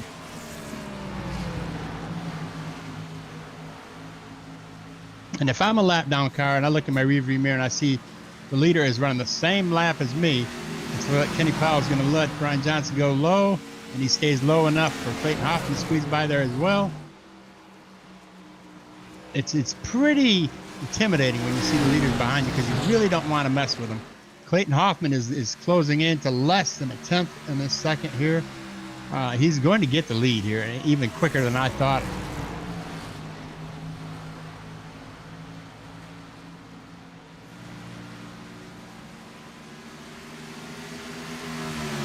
So 30 laps to go. Now Hoffman has caught Brian Johnson, but as we all know at the Lady in Black, catching is one thing, passing is another, especially with how narrow the track surface is, barely 2 lanes wide. Oh, Brian Johnson really sideways there off of turn number 4 with under 30 to go. He's starting to struggle here, but already Hoffman's run is stalled out. Well, Hoffman may be waiting and playing the intimidator game here. He may be just sitting right there in his rearview mirror letting him know, hey, I'm here to let him make a mistake. Because if he catches that wall like he just did and does that more than once, he's not going to have the machine to take it. Now, Clayton Hoffman should be able to get it on this exit right here. Here he goes, drag racing it out to the start-finish line. Brian Johnson still leads at the line this last time by. Hoffman having to back out, realizes he's not going to get the pass this time round into turn number 1. No dice, so he slots back in line. This is turning out to be one heck of a fight here, Alan. Once again, we've had now 2 races in a row that we thought they might be abysmal, and they've actually provided something pretty good considering the field size here. I mean, this is one heck of a battle we're watching here at the moment. Wachinski's still in pit road. He's been in there for about 1.5 minutes now, so I think it's safe to say Wachinski may very well be out of it here from here to the end. But Brian Johnson still under fire from Hoffman. Now, here's the thing as well. Brian Johnson's making Hoffman really eat up his stuff here, trying to get around him on the inside line. And every lap of the moment that Hoffman is behind Brian Johnson is really hurting him here because Brian Johnson is setting himself up for the end of this one. And he's already got a big performance gap on him as well because he wasn't pushing so hard when they first came out of pit road, unlike Hoffman. Yeah, I still think that the strategy for Clayton Hoffman here is to wait and see. Wait and see. That's the best strategy for him. If he just keeps pressuring Brian Johnson and hoping that he will keep watching his rearview mirror, but staying in the same line of him, that's not going to do any good for you. You're not going to get any momentum. So if Clayton Hoffman is going to make this thing happen, he might have to step up his pressure a little bit here.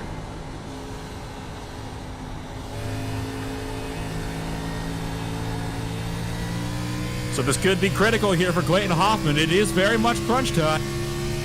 Just 25 laps remaining out there on the track. So who's going to win in this battle for the overall lead? This could be really something here. And I think this could be right down to the wire as well. 25 laps remaining, 24 and a half now. These guys don't have a lot of time left in, though. Now, does Hoffman have what it takes to retake the lead? I'm not going to count him out. It doesn't appear he does at this moment, but he's always a late race passer. I mean, we've seen this before. So all he's waiting for right now is hoping that Brian Johnson will ride up too close to that wall and catch that wall. When he does that, he's going to ride right past him. It doesn't appear like Brian's going to do that, but the time might tell that Lady in Black may come and grab a hold of his car and pull him right into that wall anytime soon. Just under 32 miles remaining in this 200-mile event. It has definitely been an exciting one. 2 cautions on the day. Those cautions came both in the first 40 laps of the race, so we've been green ever since. A good thing, too, because that long green flag run that kind of shot the pit strategies all up is what has allowed this great fight for the race lead to take as well. Oh, Hoffman sideways now off of turn 2. That's going to cost him about a 1/10 of a second there down the back straightaway. Clayton Hoffman is starting to choke. Yeah, if Brian does not capitalize on this and keep the pressure on Clayton Hoffman making a backwards thing, it could possibly cost him, because if Clayton Hoffman gets out of control and drops more than 3 seconds back, he probably just gave a race away. But he hasn't done that. He recovered really nicely from that slight bobble in the rear end. As long as he doesn't have that again, we should be all right.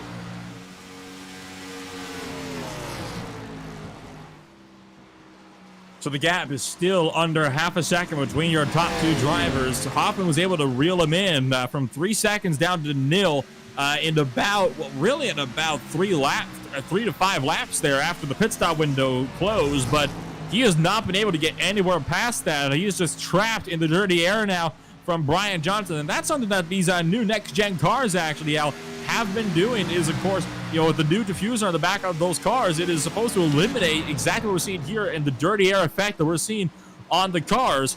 Now, there is some talk about potentially switching over to those cars, potentially for Season 3 here in 2021. Of course, nothing is quite confirmed yet, but they are going to be sticking with these current Cup cars for the remainder of Season 2. And that's understandable to see why. It would completely throw everything up in the air if they were to change the type of car mid-season, because it does not drive anything like this current one.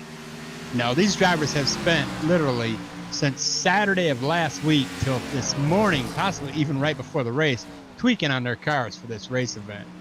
So it's going to take them a long time to get used to this new package on the new car. Oh, absolutely. It will take them a lot of time to get used to it as well. It's taking a lot of people actually a lot of time to get used to it anyway. It's such a new thing out there on the surface. Off with another bobble through 1 and 2 this last time by, but Brian Johnson bobbles as well. Both drivers checking the back ends out off of turn number 2. The tires are starting to kick in again. 26 to 30 laps into this stint now. 18 laps remaining, under 30 miles to go in this race. And at this point in time, Clayton Hoffman is starting to be getting nervous. And Brian Johnson, he's got to be feeling the pressure up there in that number 4 car. Yeah, I wouldn't want to be either one of these drivers. Clayton Hoffman is doing everything he can to manage this car, and he probably did, like you said, use up his equipment trying to get up there to Brian, and he's paying the price right now.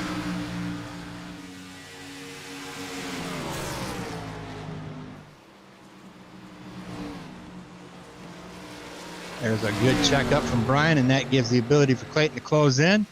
Now, if Clayton keeps his patient pants on here, he'll probably be able to get around him here. As we got a lap car, looks like it's Wayne Grossi they're coming up the pound.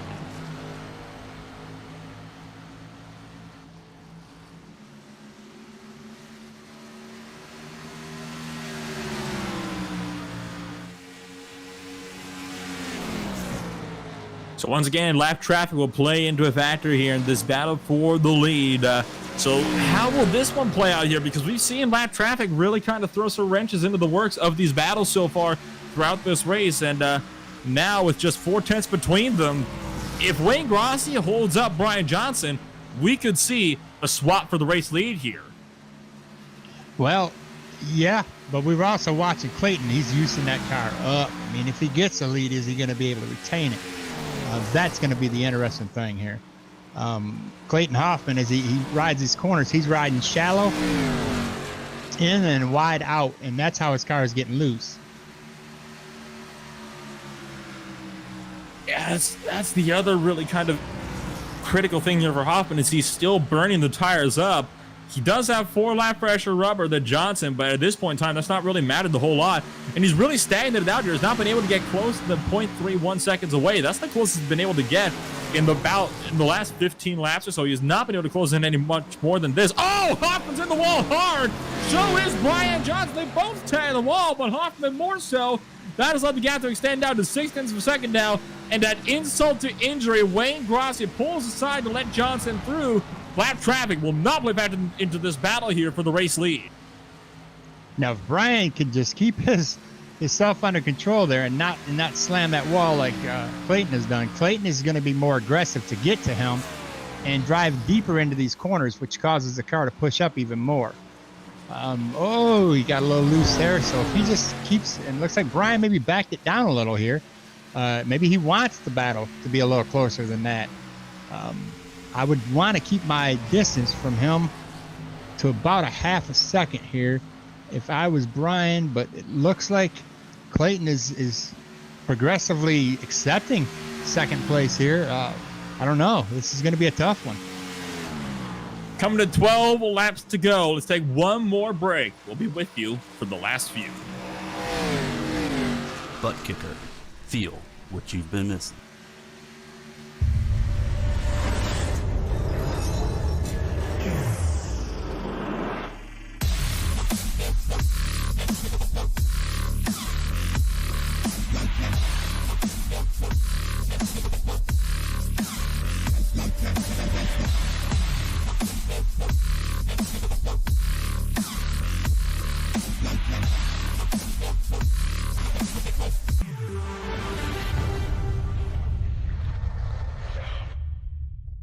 Get yours today at TheButtKicker.com and be sure to use our 20% discount promo code ISCA20.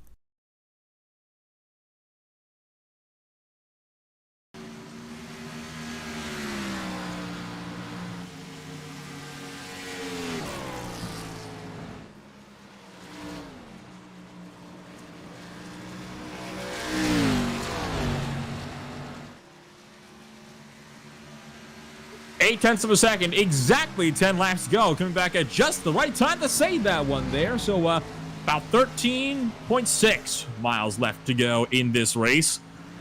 And I'll tell you what, this has been one heck of a race, but I think that massive hit to the wall there, I think that settled it. Clayton Hoffman is not going to be able to get close enough to run down Brian Johnson. His car is too hurt.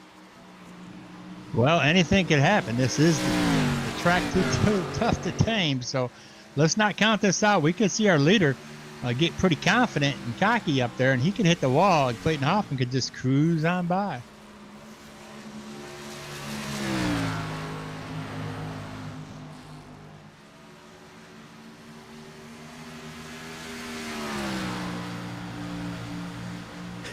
Eight and a half laps remaining. Clayton Hoffman is still trying to close in. It's about 7/10 of a second now, 6.5, but at this point in time, it's kind of switched over. Now Clayton Hoffman is one that's trying to gain all the time of the entry, but he's just losing so much. He closes into 6.5 tenths on entry. It's 8.5 tenths now, almost 9 tenths away by the time they hit turn number 1, though. So Clayton Hoffman, he's used all his stuff up. I mean, unless Brian Johnson makes a catastrophic error, Hoffman is not going to have anything for him. In fact, it's Hoffman to make a mistake again as he gets loose off of 2. Yeah, he is aggressively trying everything he can, moving his line around, seeing whatever he can to make up this time here so he can battle for at least a last lap race. But he is every turn after turn after turn, that rear end's getting out from underneath him. But surprisingly, he is able to keep it under control.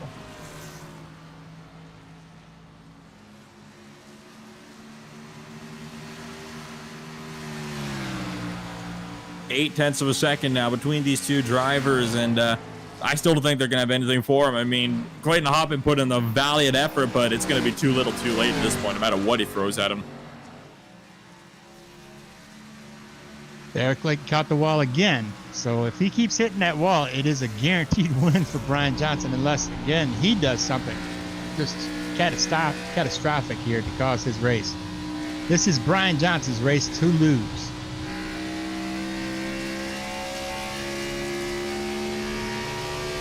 This lap car in front could play a factor here, but I don't think it's been too much. Oh, Clayton Hoffman really gets loose that time, so he's really going to lose some time. If he gets back about a second, he is going to be, he's going to be in trouble. He was looking so good as well. He had just reeled it into 3.5 tenths of a second again as well in the 3 and 4, because now guess what? He's not the only one dealing with dirty air. Now it's Brian Johnson who's dealing with the dirty air off of Kenny Powell's car. And the gap's now under half a second. Hoffman's not out of this fight, actually, here. The dirty air from Powell is actually severely hindering Brian Johnson here. It's closing into about 4/10 of a second at some point in the middle of these corners. If Hoffman can stop the car from bobbling mid-corner, he still has a shot.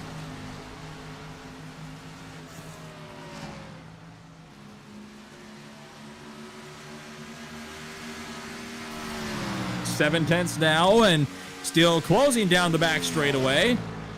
Now, this is where it really closes in here. 7/10 of a second. Oh, Johnson's in the wall. I told you, Johnson catches that wall. If Clayton was closer, he would have capitalized on that. But Clayton's also catching this wall quite a bit. Johnson needs to hope that Kenny Powell will run a different line than he's running in order to get out of his dirty air. And I think Clayton Hoffman is thinking to himself, hey, I'm going to try to capitalize and get close enough because, he's just Clayton Hoffman, just extremely loose. So Brian Johnson, he needs to pass and hope he can pass cleanly Kenny Powell, which Kenny pulls down. And I believe he's going to let him by this time by and let both of them by. Oh, Hoffman. I mean, he had a shot. He had the chance, but he just couldn't go for it because he kept on making these little mistakes. But if he would stop just overdriving the car on corner exit, he could have been there already. He could be up there with him. 1.5 laps. Here we go. We're going to take the last lap. It's going to be the white flag this time by, and unless Brian catches a wall, he's got a guaranteed win here. A white flag this time by. 1.36 miles left to go here in this 200-mile event. It has definitely been a fun one. It has been an intense one here in this fight for the lead, but Johnson is just now broken clear of Clayton Hoffman's draft, just over a second gain. Hoffman is trying to close in 0.9 of a second now, but it's going to be way too little, way too late. One car is out of fuel. Kenny Powell out of fuel and stopping in turn number 3. Kenny Powell will not make it to the flag, but for Brian Johnson, up at turn 4, he will tame the lady in black, and he wins it at Darlington Speedway. A well-earned win for the 4 car. He definitely had to work for it, though. Like Clayton Hoffman lost it a little bit. I don't know if that was an intentional try to spin out or what it was, but yeah, that was surprisingly. I mean, the pit strategies were hunky-dory crazy, and everything was kittywampus. And congratulations to Brian Johnson on his, I believe it's his 2nd win or 3rd win of the season. So let's go through the field there, Nolan. We've got the winner, Brian Johnson in the 4 machine. 2nd place is the 92 of Clayton Hoffman. 3rd place is the 48 of Chris Johnson. 4th, the 50 of Josh Schaffner. And then 5th will be the 7 of Wayne Grossi. 6th will be the 44 of Randy Drumhiller. 7th will be the 24 of Kenny Powell. 8th will be the 43 of Paul Olson. 9th will be the 2 car of Greg Wachinski. And that's going to finish out our field tonight. There was only 3 cars that finished on the lead lap, and that was our 1st, 2nd, and 3rd place winner. And this will count win number 3. So Brian Johnson, a 3-time winner here in the 2021 Irish and Stocker Association ButtKicker Cup Series for Season 2, winning the Cheerwine 200 from Darlington Speedway. We'll take a quick break here, and we'll be back with the ISCA post-race show right after this. ButtKicker. Feel what you've been missing.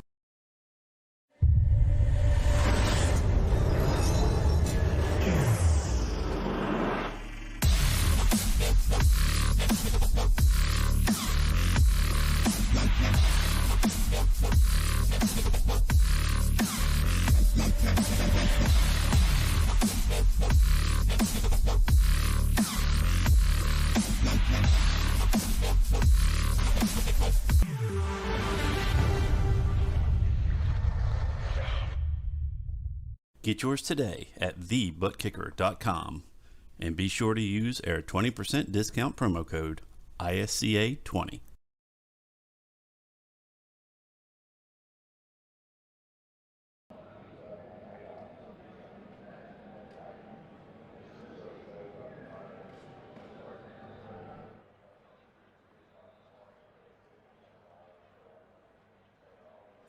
And welcome back. Darlington Speedway here with the post-race show. What a race we had here today, Al. And, well, we got the top 3 now ready to give us a talk, and we'll kick things off with the 3rd place driver, Chris Johnson. You're standing by with the 48 car here, Al. Chris Johnson, Al Kozlowski in the booth. You got a cap? Yes, sir. Walk us through this very eventful race. We had some early on cautions, and we seen that you and Brian had pitted around lap 14 and took tires. And we thought, oh, not a very good decision, but it seemed to pan out for you guys in the long run here. How do you think this race went for you today? It went all right. we didn't have that caution, it'd probably be a Johnson 1-2. But I am satisfied with the third. I know I didn't have a shot between Brian and Clayton on the long run, so I just tried to outrun them at first, try to use some of that dirty air, but I got bent out of whack, all screwed up, and solidified my third place. Well, that dirty air surely did a lot of playing in the factors of this race tonight. You did very well. I mean, you did finish back about 20 seconds behind your brother there, and I'm sure he's going to point that out to you here shortly. But a third place is nothing to sneeze at. There was only 3 cars left on the lead lap. I don't know if you know that. And it was you, Clayton, and Brian. So congratulations. What a great run. Let's walk us. We had a green flag pit stop kind of a scenario going on. Is this track as difficult to get on pit road as it appears? Yes, it's very difficult. I actually entered pit road on the back stretch. If you I tried cutting the corner, mid corner in 3 and 4, and the car just wants to go straight. So I just played it safe and just entered on the back stretch, entered pit road that way. Yeah, that looks like the smartest decision that you made all night, because it definitely didn't. You could lose control and enter that pit road. So congratulations again on your third place finish. We have any sponsors we want to thank tonight? Of course, Southern Spiral, and Brian actually built the car for me tonight. So third place for him. Also, he helped me out with the car, and of course G&G, Kenny, ISCA. Appreciate Kenny for all the things he does for us, putting the league together and giving us this awesome program. Well, he does appreciate that. And again, congratulations, Chris, on your third place finish. Let's see if I can get a hold of the 92 machine at Clayton Hoffman. Clayton Hoffman, Al Kozlowski in the booth. You got a copy? I got a copy, Al. Clayton, I'm not going to say much, brother, but just tell me how those last 20 laps felt to you. Like I only had 2 front tires and I blew both my rear tires. Whenever I was in traffic, my rear tires just seemed to melt away, and I just wasn't able to get around Brian before they were gone. Do you think staying out on the track while you watched Brian Johnson pit was something that you if you could go back and do it all over again, you would still do? I definitely needed to pit early and stay out in front of him. That clean air is what kept my rear tires on, apparently. Most of this week I've been getting tighter, especially at the beginning of runs and in traffic, but this race it was the opposite. Well, you definitely made this race so much more exciting because you never gave up. And the real experience that you have, I've seen that car get loose. You probably hit the wall about a dozen times, and you never gave up, and you really never lost much traction. I mean, you got very good car control in this race, and we appreciate it because you made it very eventful and exciting to watch. I was trying my best there just to hang on to it, trying my best to stay up with Brian, but I could make a run at him, get pretty close, and then my rear tires would just overheat, and it was falling back all over again, usually touching the wall a time or two. Well, during the broadcast, I kept saying, I said, I bet you Clayton is playing the cat that ate the canary. He's just giving enough pressure on Brian, hoping that he makes a mistake so he can capitalize on it. Am I wrong for thinking that?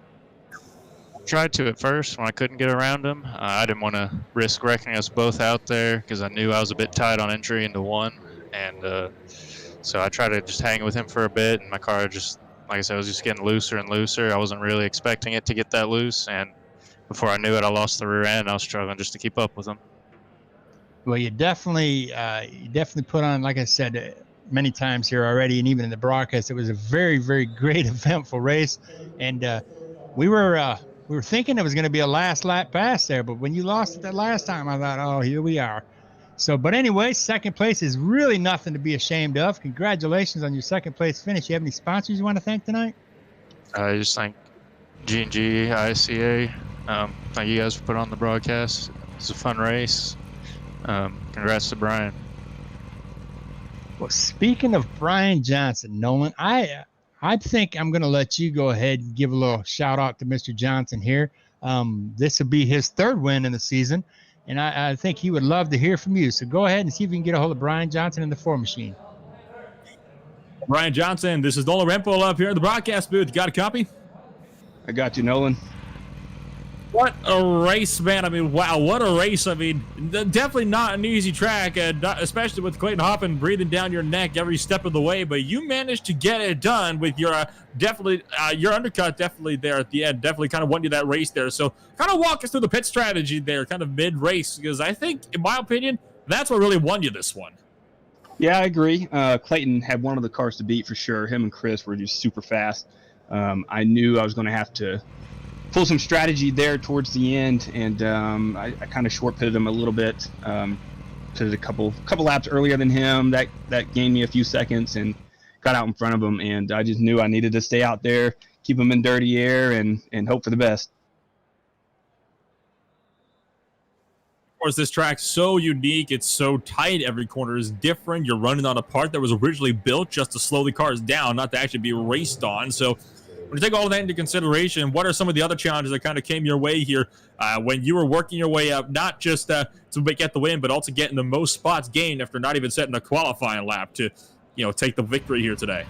Yeah, just keeping your car clean, keeping the tires up under it. It's a really tough track. You have two different corners. You have to approach each corner differently. You don't want to drive in too hard, otherwise you're going to burn up your fronts. You don't want to drive off too hard, you burn off your rear. So it's an ongoing balance. I tried to be conservative there at the beginning, just so I would have something for the long run. And when we look forward to the next week's race at Dover, and Dover is by no means a walk of the park either. That's also a track where you got to be on your toes every step of the way. The wall is seemingly very, very close. It's a very bumpy track as well. So do you reckon you can come on out swinging there for the 200-lap event at the Monster Mile and potentially become a 4-time winner this season? Oh yeah, that's definitely one of our stronger tracks. Looking forward to it. Yeah, I think we got a shot. We'll put in some work, build a good car, put some time into the setup, and we'll see what we can do. And then we're going to go here. Brian, anybody that you'd like to shout out for us here today? Yeah, just shout out to Kenny, you guys, Nolan, Al, for what you do. Southern Spiral, it's on the car, and also ButtKicker, that's sponsoring this event. Thank you, Brian, for taking the time to give us a bit of a chit-chat here today in the booth. Best of luck next week at Dover. Thanks, Nolan. And well, Al, that is going to about do it there for the drivers here. About to wrap up here, but first, let's get your final thoughts here, because, of course, the Monster Mile coming on up. We moved from one difficult track to tame right on over to the next, and I have a feeling we might be seeing a few more cars getting torn up there at the Monster Mile. Well, we're going to go from Lady in Black to the track that gives you a black eye. I mean, it's one painful track after another. Myself, I'd like to divorce a Lady in Black here and call this track a night.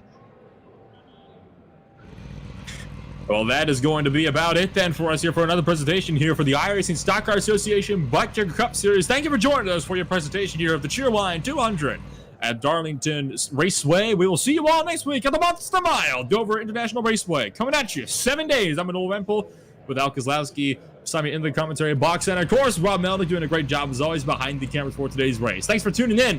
We'll catch you all next week.